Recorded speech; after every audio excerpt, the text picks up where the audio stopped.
बच्चों, हमने पाठ 7 नीति के दोहे का प्रथम भाग कंप्लीट कर लिया है। अब हम दूसरे भाग की तरफ चल रहे हैं। उसमें है तुलसीदास जी के दोहे। तुलसीदास को हम एक राम भक्त के रूप में जानते हैं। तुलसीदास जी को हम सब ये जानते हैं कि इन्होंने रामायण की रचना की और यह एक बहुत बड़े राम के भक्त थे। लेकिन बच्चों, रामायण के रचयिता वाल्मीकि थे और तुलसीदास को वाल्मीकि का अवतार माना जाता है।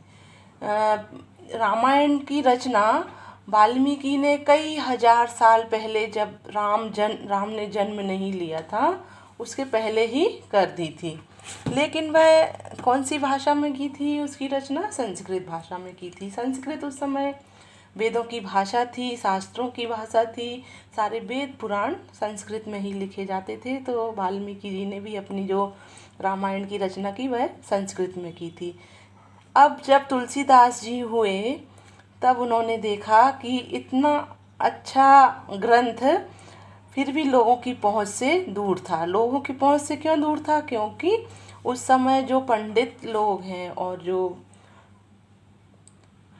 पंडित लोगों को ये मतलब घमंड था कि सारे वेद पुराण उन्हीं के लिए है और उन पर उनका ही अधिकार है। लेकिन तुलसीदास जी ने सोचा कि इतना अच्छा ग्रंथ जो कि रामायण के रूप में हमें मिला है और इसे मुझे जन जन तक पहुंचाना है। और इन्होंने फिर से रामायण का अनुवाद किया। अनुवाद इन्होंने लोक भाषा में किया। तो लोक भाषा में जब इन्होंने रामायण लिखी तब इनका बहुत विरोध हुआ। पंडितों ने भी बहुत विरोध किया और उसे स्वीकार नहीं कर रहे थे वो लोग। लेकिन फिर भी उस विरोध को सहन करने के बाद भी तुलसीदास जी ने रामायण लोक भाषा में लिखी और उसे जन जन तक पहुंचाया। राम जन जन के नेता बन गए और आज भी हम राम के चरित्र को जीवन में अपनाते हैं। उनके जो मर्यादा, पुरुषोत्तम राम है, जो मर्यादाएं थी, जो चरित्र में जो गुण थे उनके, उन सब को हम अपने जीवन में लाने का प्रयत्न करते हैं। तो ऐसे तुलसीदास के बारे में एक किंवदंती है कि जब तुलसीदास का जन्म हुआ था कृष्ण युग में, कृष्ण भगवान ने उस समय पर अवतार ले चुके थे। तो तुलसीदास तो बहुत बड़े राम भक्त थे। जब कृष्ण उनके पास गए तब उन्होंने कहा कि भाई, मैं तुम्हें दर्शन देने आया हूँ और देखो मैं राम हूँ और मैं ही मतलब विष्णु का अवतार राम है और वही मैं विष्णु का अवतार कृष्ण भी हूँ। तब तुलसीदास जी ने एक दोहा बोला था कि क्या छवि बरनो आपकी भले विराजे नाथ, तुलसी मस्तक जब झुके धनुष बाण लो हाथ। यानी वह इतने बड़े राम भक्त थे कि कृष्ण को भी उन्होंने राम के रूप में स्वीकार नहीं किया था। आखिर कृष्ण भगवान को उन्हें राम के रूप में दर्शन देना पड़े और फिर उन्होंने एक दोहे की रचना और की थी कि चित्रकूट के घाट पर भई संतन की भीड़, तुलसीदास चंदन घिसे तिलक लेत रघुबीर। और इस तरह कहा जाता है कि तुलसीदास को राम ने दर्शन दिए और उन्हें अपने कृपा से कृतार्थ किया। तो ऐसे तुलसीदास के बहुत जो दोहे हैं आज हम इस पाठ में पढ़ेंगे। पहला दोहा है, तुलसी काया खेत है मनसा भयो किसान, पाप पुण्य दो बीज हैं बुबे सुलुने निदान। इस दोहे में तुलसीदास जी कह रहे हैं कि जो हमारा शरीर है वह खेत के जैसा है। काया यानी शरीर और खेत यानी जिसमें किसान अन्न बोता है। तो हमारा शरीर एक खेत के जैसा है और जो मन है, मनसा यानी मन, जो हमारा मन है वह किसान है। मन में ही तो सारे विचार आते हैं, अच्छे विचार, बुरे विचार। तो अच्छे विचार यानी अच्छे बीज और बुरे विचार यानी बुरे बीज। अब देखिए आगे, पाप पुण्य दो बीज हैं। पाप और पुण्य दो बीज हैं। अब हमारा जो मन है वह किसान है। अगर वह पाप के विचार करता है, पाप जो विचार है वह अच्छे नहीं करता, कुविचार करता है, तो क्या हुआ? पाप हुआ। अब अगर वह अपने शरीर रूपी खेत में पाप के बीज को डालता है तो पाप का ही पौधा जन्म लेगा। और अगर उसके विचार अच्छे हैं, मन में अच्छे विचार हैं हमारे, तो कौन सा बीज उगेगा? पुण्य का बीज उगेगा, जो कि हमें बहुत मीठा फल देगा।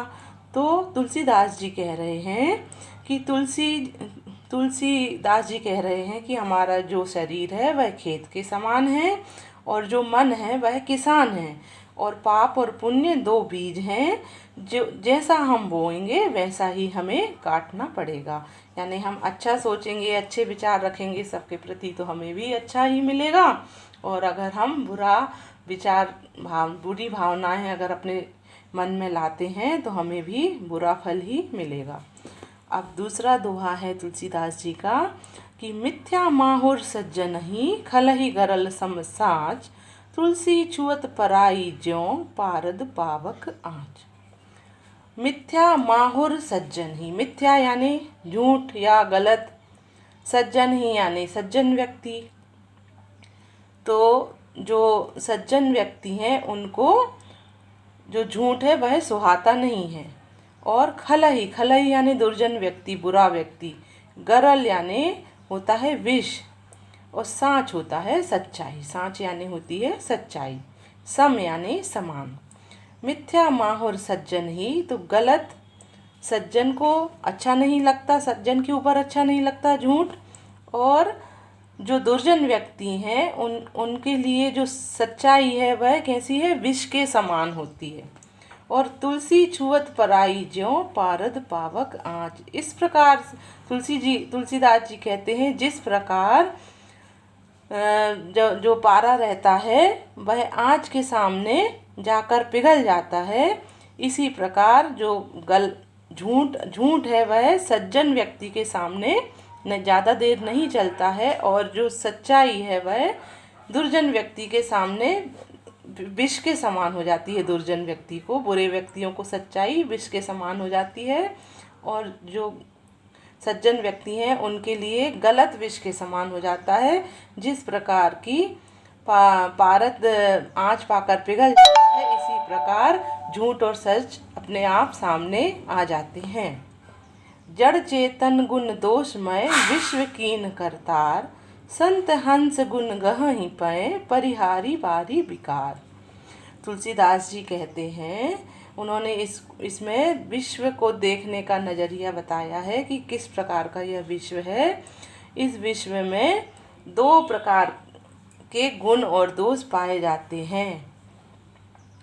दो प्रकार के गुण और दोष पाए जाते हैं किसमें? जड़ और चेतन में। हमारा जो संसार है वह दो चीज़ों से बना है, जड़ चीज़ें और चेतन चीज़ें। जड़ यानी होता है जैसे जो चलायमान नहीं है, जो बोल नहीं पाते हैं, जैसे कि वृक्ष है, पत्थर है, और भी जो बहुत सारी चीज़ें जो कि हिल डुल नहीं पाती, उन्हें बोलेंगे जड़। और चेतन जिनमें की चेतना है, जो उड़ सकते हैं, चल सकते हैं, अपनी भाषा बोल सकते हैं, जैसे कि पशु पक्षी मानव आदि। तो जड़ और चेतन में गुण और दोष दोनों भरे हुए हैं, और ऐसी रचना हमारे ईश्वर ने संसार की है। और जो संत लोग हैं, जो अच्छे लोग हैं, वह हंस के समान होते हैं, और वह क्या करते हैं? गुणों को धारण कर लेते हैं और अवगुणों को त्याग देते हैं। जिस प्रकार की हंस दूध का दूध और पानी का पानी कर देता है। हंस के बारे में कहा जाता है कि हंस कभी भी पानी मिला हुआ दूध नहीं पीते हैं, जब वह पीते हैं तो दूध पी लेते हैं और पानी छोड़ देते हैं।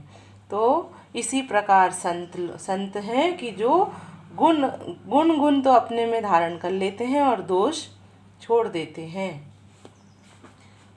इसके बाद है ब्रंद की कविता, दोहे।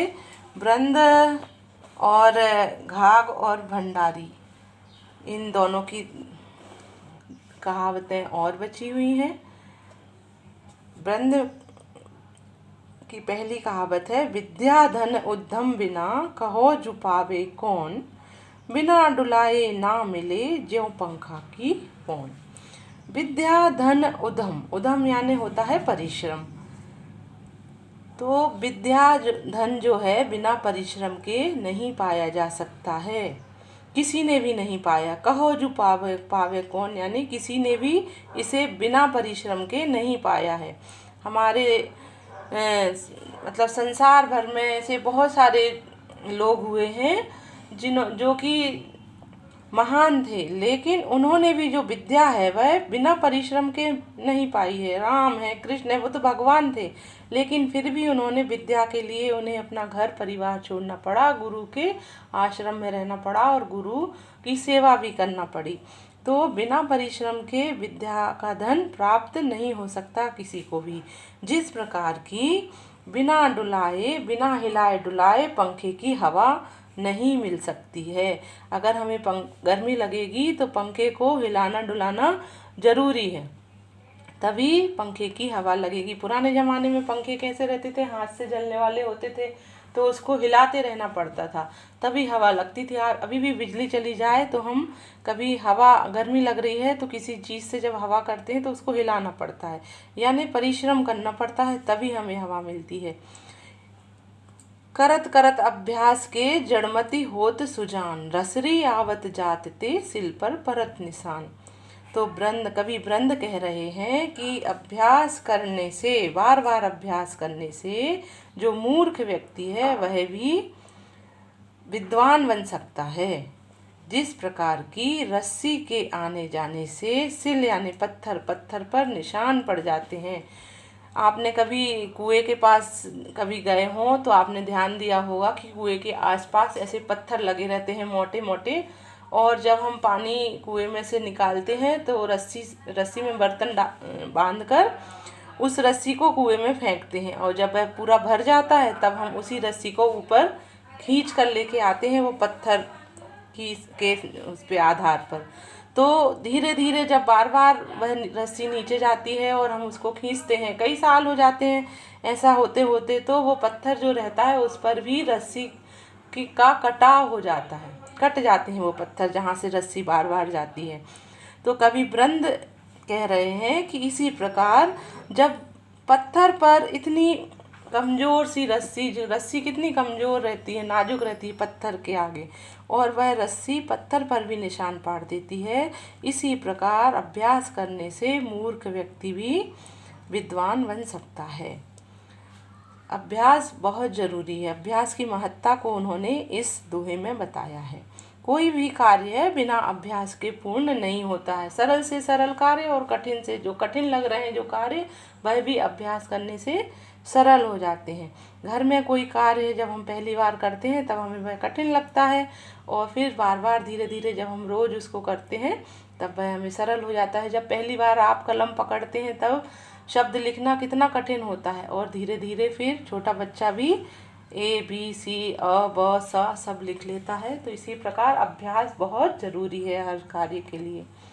सज्जन तजत न सजनता कीन्हु दोष अपार, ज्यों चंदन छेदे तऊ सुरभित करे कुठार। कवि ब्रंद का यह दोहा बहुत सुंदर दोहा है, बहुत ही अच्छा। इसमें यह बता रहे हैं सज्जन लोगों के, जो अच्छे लोग हैं उनके गुण बता रहे हैं कि जो अच्छे लोग हैं, सज्जन लोग हैं, वह कभी भी अपनी अच्छाई को छोड़ते नहीं हैं, चाहे सामने वाला कितने ही गलतियां करे। जिस प्रकार की चंदन का पेड़ होता है, जब उसको काटती है कुल्हाड़ी तो वह कुल्हाड़ी को भी सुरभित कर देता है, उसको सुगंधित कर देता है। सुरभित यानी सुगंधित। कुल्हाड़ी भी खुशबूदार महकने लगती है, चंदन भी महकता हुआ, चंदन की खुशबू कितनी अच्छी रहती है, और जब कुल्हाड़ी उसको चंदन के पेड़ को काटती है तो वो भी महकने लगती है। तो इसी प्रकार जो सज्जन लोग हैं वह भी कभी अपनी अच्छाई नहीं छोड़ते हैं, और चाहे सामने वाला कितने ही गलतियां करता है। इस दोहे को पढ़कर एक कहानी छोटी सी याद आ रही है कि एक साधु बाबा थे जो नदी में स्नान करने के लिए गए। नदी में जब वह स्नान कर रहे थे तो उन्होंने देखा कि एक बिच्छू पानी में डूब गया है और पानी की धार के साथ बहता चला जा रहा है। उन्हें बिच्छू पर दया आ गई और उन्होंने सोचा कि अगर हमने इसको निकाला नहीं, किनारे पर नहीं लाया, तो शायद थोड़ी देर में यह बिच्छू डूबकर मर जाएगा। तो उन्होंने उस बिच्छू को अपनी हथेली पर ले लिया पानी में से।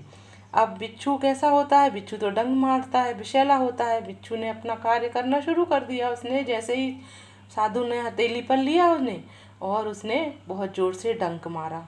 अब साधु ने आराम से चुपचाप डंक मारा, उसके बाद भी उसको छोड़ा नहीं, धीरे से लाकर उसको किनारे पर छोड़ दिया। इतनी देर में तो उसने 2-3 बार साधु को डंक मार चुका था। तब वहीं पास में खड़ा हुआ शिष्य था, उनके गुरु के हाथ को घायल देखकर उसने कहा कि महाराज, ये तो बिच्छू ने आपको इतने सारे डंक मार दिए, आपने तुरंत पहले डंक के साथ ही इसको नदी में क्यों नहीं छोड़ दिया। तब साधु महाराज बोले कि ये तो बिच्छू है, जब यह अपना स्वभाव नहीं छोड़ रहा तो मैं अपना स्वभाव क्यों छोड़ूं। बिच्छू का स्वभाव क्या है, डंक मारना। साधुओं का स्वभाव क्या है, सदा सबका आशीर्वाद देना, उनके अच्छे की कामना करना। तो जब बिच्छू ने अपना स्वभाव नहीं छोड़ रहा है तो साधु बोले कि मैं अपना स्वभाव क्यों छोड़ूं। इसी प्रकार ये दोहे में भी कहा गया है कि सज्जन लोग कभी भी अपनी अच्छाई को नहीं छोड़ते हैं, चाहे सामने वाला कितने भी गलतियां करे। अब आगे हैं घाघ और भंडरी की कहावतें। घाघ और भंडरी अकबर के समय के दरबारी रहे हैं। यह बहुत बड़े कृषि पंडित माने जाते थे और इनकी जो रचनाएं हैं, जो इनकी कहावतें हैं, वह कृषि, मौसम, आयुर्वेद और ज्योतिष के बारे में ही इनकी जो कहावतें हैं वह हैं। यह बहुत व्यवहारिक पुरुष थे। इनका नाम भारतवर्ष में कृषकों यानी जो अन्न उगाते हैं किसान लोग, उनके जिह्वा पर रहता है। कभी भी जब भी कोई कहावत मतलब खेती के बारे में या मौसम के बारे में किसान को बोलना होती है, तब अधिकांश कहावतें घाघ और भंडरी की ही वो लोग बोलते हैं।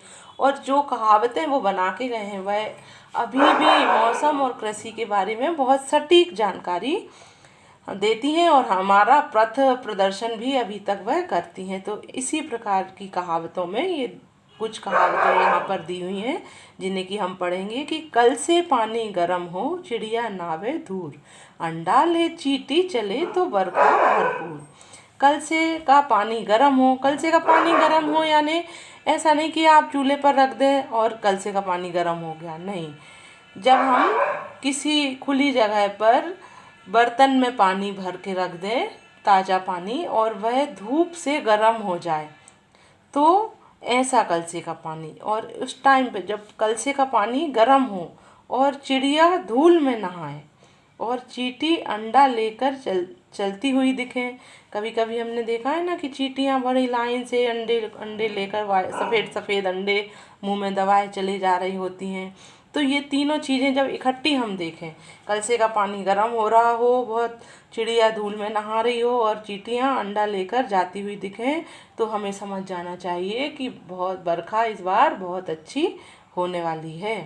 अब दूसरी कहावत है मैंदे गेहूँ ढेले चना। इस कहावत में घाघ और भंडरी ने जो अनाज है उसकी प्रकृति के हिसाब से भूमि चुनने का भूमि मतलब चुनना चाहिए, यह बतलाया है।